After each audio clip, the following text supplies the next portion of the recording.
Bienvenue sur Geeko. Attendu par de nombreux joueurs, le prochain titre de From Software ne va pas trop tarder à arriver sur console et PC. Elden Ring a eu récemment l'occasion de se montrer un peu plus par le biais de gameplay et d'une bêta. Dans cette vidéo, on résume les informations disponibles autour du titre.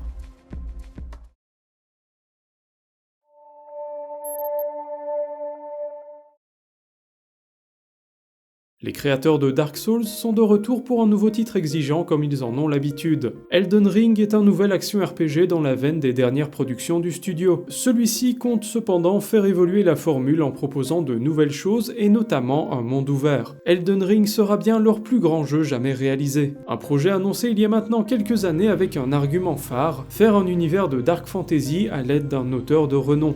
L'un des grands axes de communication du titre était la fameuse collaboration entre le studio From Software et un auteur connu dans le monde entier. Il s'agit bien sûr de George Martin, auteur des romans Le Trône de Fer, qui a vu son influence exploser depuis la diffusion de son adaptation à la télévision, la fameuse série Game of Thrones. George Martin et Hidetaka Miyazaki dans le même jeu a de quoi laisser rêveur pour les fans de fantasy. L'auteur à succès a surtout travaillé sur l'univers du jeu et semble, d'après Miyazaki, lui avoir donné beaucoup de personnalité et de profondeur. Le studio s'est ensuite chargé de transposer ses écrits en jeu et de choisir comment ils allaient présenter cette histoire et cet univers. On peut donc s'attendre à quelque chose d'assez cryptique, comme le sont les autres jeux de From Software. Dans Elden Ring, on incarne un sans-éclat, un personnage ni vivant ni mort qui va explorer l'Entre-Terre, le monde du jeu, afin de terrasser des demi-dieux qui se sont emparés des éclats du cercle d'Éden. Ce cercle étant la source de vie de l'arbre-monde de cette contrée. Le scénario est assez nébuleux pour l'instant, mais on a tout de même eu l'occasion de voir quelques personnages qui vont jouer un rôle dans ce monde ouvert. On pense par exemple à ce chaudron qui parle, qu'il est possible d'aider. Interagir avec les personnages a l'air d'être assez important pour recueillir des conseils que l'on pourra suivre ou non. Le monde ouvert du jeu va permettre à chacun de choisir où aller librement et ainsi de pouvoir explorer les différentes zones dans l'ordre qu'on veut. Les plus indécis pourront cependant être guidés par la grâce, une mécanique qui se manifeste sous forme de raies de lumière pour indiquer le chemin conseillé. Un cycle jour-nuit est prévu avec des répercussions sur les créatures présentes, et la topographie réserve tout de même pas mal de verticalité. La bêta du jeu laissait accès à une première grande zone déjà bien fournie en surprise. Il est prévu que le monde ouvert soit rempli d'événements et de petits lieux qui cachent peut-être des boss optionnels, ce qui viendra récompenser les plus explorateurs. La carte du jeu sera d'ailleurs complètement vidée de tout marqueur pour indiquer les événements, mais le titre nous laisse la possibilité d'en placer par nous-mêmes. Il sera possible de visiter tout ça à dos de cheval, sauf lors de nos explorations de donjons. Certaines zones ne feront pas réellement partie du monde ouvert, mais seront de grands donjons labyrinthiques à explorer, dans la veine de ce que les jeux Souls proposaient. De nombreuses mécaniques font d'ailleurs penser aux précédents jeux du studio, à l'image des sites de grâce qui permettent de se reposer et qui font réapparaître tous les ennemis des alentours, tout comme les feux de camp de Dark Souls, ou encore la mort qui laisse toute notre monnaie à l'endroit où on a passé l'arme à gauche.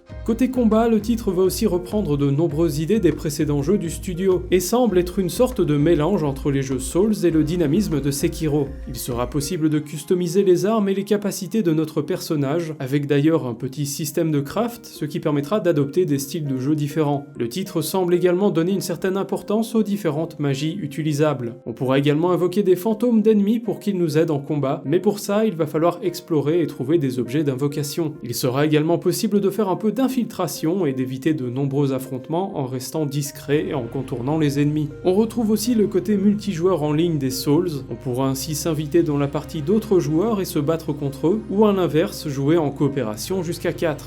Visuellement, Elden Ring n'impressionne pas totalement, et la bêta a pu montrer pas mal d'aliasing et de clipping. Rappelons tout de même que c'est aussi un jeu prévu pour la PS4 et la Xbox One, et qu'à l'inverse de sa technique, sa direction artistique semble tout à fait à la hauteur. De nombreux paysages semblent vraiment impressionnants grâce à une bonne distance d'affichage et une réalisation soignée. Le titre proposera d'ailleurs des modes performance et résolution qui permettront de choisir entre la fluidité parfaite et un affichage en 4K mais avec un framerate qui peut chuter. Du ray tracing est également prévu mais uniquement sur Next-Gen et PC dans un patch qui arrivera après la sortie. On est là devant un projet très prometteur et qui n'abandonne pas sa vision sur la difficulté malgré de nouvelles idées qui vont venir aider les moins habitués, comme des checkpoints plus fréquents et les esprits invoqués en combat. S'il ressemble beaucoup à un Dark Souls 4, Elden Ring semble tout de même se démarquer par sa structure très différente et sa nouvelle direction artistique. Le prochain jeu de From Software sera disponible dès le 25 février prochain sur PC, PS4, PS5, Xbox Xbox One et Xbox Series. Pour ceux qui veulent se procurer les versions consoles de génération précédente, vous aurez les versions next-gen avec en bonus.